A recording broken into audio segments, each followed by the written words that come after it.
Thanks for lighting the candle today. That was good. We got Kaya up here too. Some of you might remember being in middle school. Adults, if you had the chance to go back to middle school, would you do it? No. It's hard. It's hard being a kid. When I was about 11 or 12 years old, I don't remember exactly, I was in a class and some bullies picked on me. You had bullies in your school anywhere? You had bullies in your class? Yeah. I had this bully. His name was Terry. And some bullies are shaped like Terry, 7th graders with a full mustache. Every school seems to have one of those. I don't understand it. Some bullies are shaped like the idea of racism, where some people are supposed to be better because they look different. I don't get that. Some bullies are shaped like, I will not listen to that, which allows other bullies to do whatever they want. In my case, the teacher left the room, and Terry, he kind of beat me up because I was a little kid. I was pretty small. So Terry beat me up, and I didn't say anything because I didn't want to be a tattletale. But someone told on Terry, and he got in trouble. And eventually, you know what happened? He said, I'm sorry, which was good. And I like to think that other people were safer because Terry learned a lesson, and maybe he wasn't a bully anymore. Now, all through the Bible, there are bullies who pick on God's friends. Some of the bullies are kings, and they pick on one kind of person or another. Other bullies are kind of like greedy, and they pick on poor people. Some bullies twist God's words around, and other people are convinced they're doing it right. All through the Bible, God sends special people called prophets to say, it's not right to bully anyone. Can you say that with me?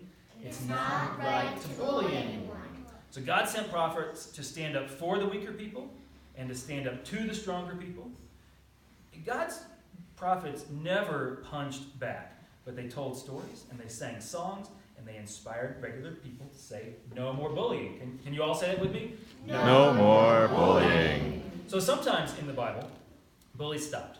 And sometimes they said, I'm sorry for hurting you, which is really good when someone says, I'm sorry. And sometimes the whole world got a lot better, and other times, God's prophets who stood up to the bullies, sometimes they got picked on the most because they were standing up to tough people, like Jesus. Jesus took on the biggest bully of them all, and it looked like the bully was going to win, but Jesus said, no, no, no, no, no. God always wins. Can you say that with me?